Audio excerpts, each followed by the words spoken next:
hello, welcome back to the last diary.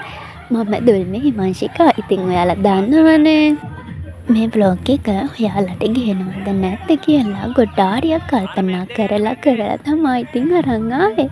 මේ අපේ ලස්සන මතකයක්. අපි අවුරුද්ද වෙනුවෙන් චූටි අවුරුදු උත්සවයක් තිබ්බා.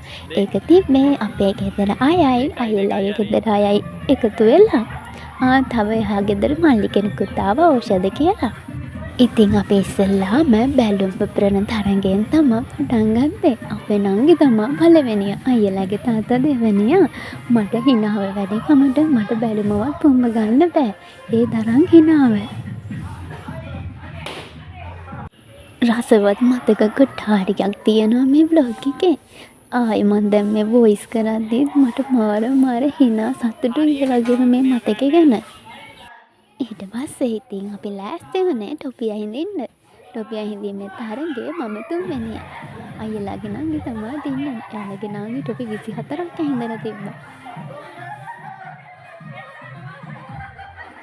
අපේ තුන්වෙනි තරඟේ තමයි බනිස් කෑම. ඉතින් අහන්නකෝ මේ බනිස් කෑම තරඟේ අපේ අම්මා තමයි දින්නේ. හිතුවේවත් නැති විදිහට අම්මා දුවගෙන ආවා. බනිස් ගෙඩි කටේ දාගත්තයි. බට කාලේ ඉවර කරා. මේ තරඟේ ඔයාලට කියන්න මට හිනාව වැඩි කමට බනිස් එකවත් හරියට කා ගන්න බැරි වුණා. බලන්නකො ඉතින් මම බනිස් එක කන විදිය හැබැයි මම තමයි හොඳටම කරන්නේ. මොකද අනිත් අය ඉතින් බනිස් එක අරගෙන උඩ නැගිට්ටනේ. මම ඉතින් පැදුරෙම තියාගෙන හිමින් කෑවා. ඖෂධ මල්ලි දෙවෙනියා. එතකොට අපේ නංගි තුන්වෙනියා. ඉතින් බලන්නකො අනේ ඇත්තමයි. ඔයාලට කියන්න හරිම ලස්සන මතක ටිකක් තමයි තියෙන්නේ. දැන් මේ වීඩියෝස් ආයේ බලද්දි ඇත්තමයි හරිම සතුටුයි.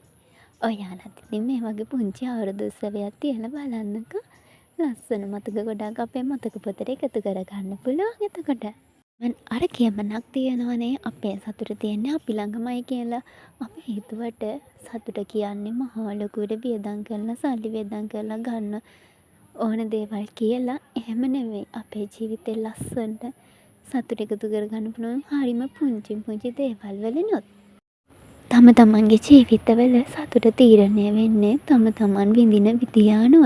මොකද මහා ලොකු දේවල් විඳින්න යනවා නම් අපිට එතන හරිම අඩුවෙන් තමයි සතුට තියෙන්නේ. හැබැයි අපිට ලැබෙන පුංචිම මතකයකින් පවා සතුට වෙන්න පුළුවන් නම් ඒක විඳ දරා ගන්න පුළුවන් නම් අපි එතනම දිනලා එතන තමයි අපේ ලස්සන මතක ගොඩක් එකතු කරගෙන තියෙන්නේ. මේ තරඟේ නම් මම ඊට කලින් කරලා නැහැ අලුත් තරඟයක්. මේක තමයි බිස්කට් එක නලල තියලා බිමවට ගන්න නැතුව හිමින් කටට අරගෙන කන්න ඕනේ. ඊළඟට සංගීත පුටු තරඟේ මම තරඟ වලින් දිනපු ධර්ම කියන්නේ මේකෙන්වත් වාසනාවක් තිබ්බේ නැහැ. පළවෙනි සැරේම මම අවුට්.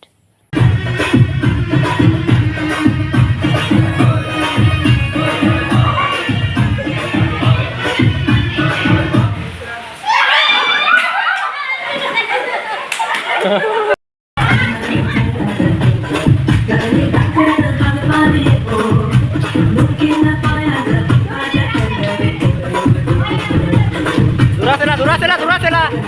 Nangya. Durasela.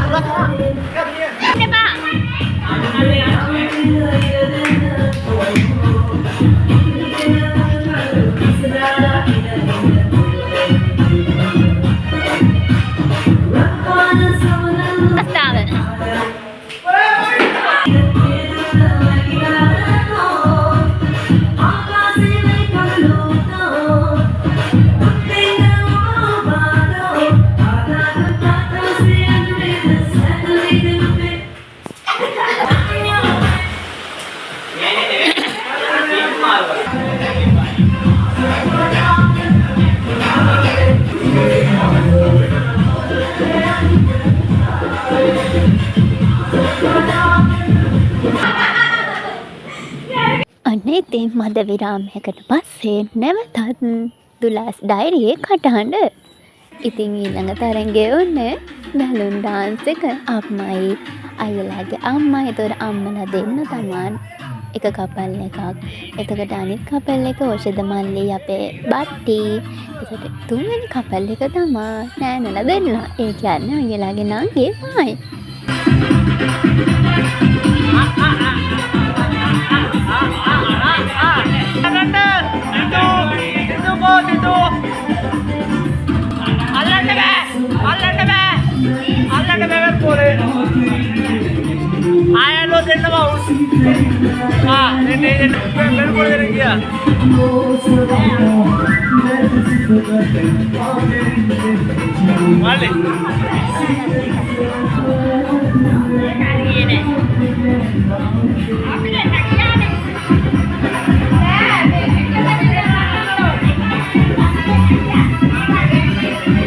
එහෙනම් ඔය දෙන්න තා එන්නවා.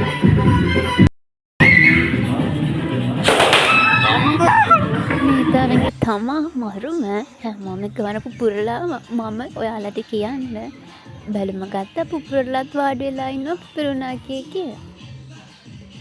ඊළඟට ඉතින් සංගීත තොපි මාරු කරන තරමේ.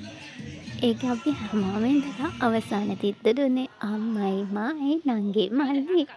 එකම පවුලේ අය තමයි ඉතින් ඉතුරුනේ. ඉතින් ඔහොම අමත් අවුටලා අම්මයි නංගි මල්ලි විතරක් ඉතුරුනා. අන්තිමේදී අයියයි නංගි විතරයි.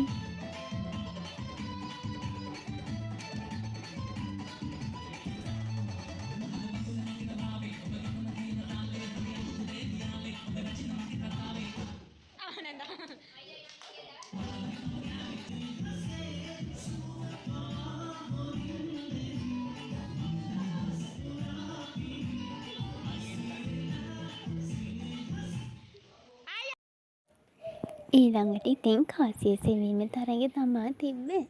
ඉතින් දුවගෙන ඇවිල්ලා පාන් පිටි නාපු එක තමා ඉතින් අපි ටික කරේ. ඔම් බලන්නකෝ. ඔයාලට කියවනම ඇත්තටම මතක ගොඩාක් එකතු වෙච්ච ලස්සන දවසක් නේ. මෙයා ගත්තා. එක හරි. හරි දෙකත් හරි දෙක අම්මා. හරි. ආදිකෝ තුනක් හරි තුනක් අර බාපිට නාපු සෙට් එක හරි අයියා ජයවා හරි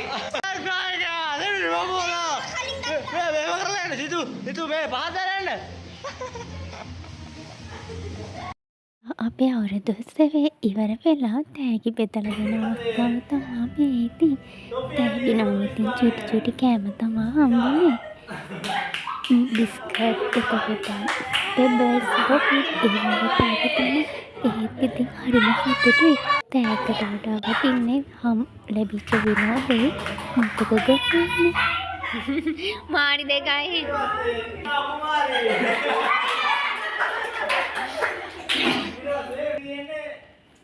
බැලුම් ඩාන්ස් එකේ පළවෙනි ස්ථානය දුන්නේ තාත්තා.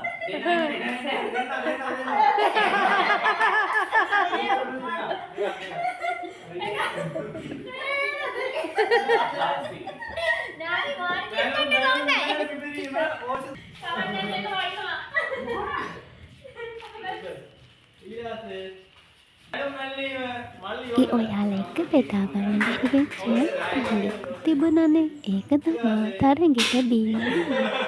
අපි ඉතින් හිතුවේ ඒක රස බීම එකක් වෙන්න ඇති කියලා. ඒ වුණාට බීලා බලද්දී ලුණු කොටාරියක් දාපු ලුණු රස විතරක් දින බීම එක.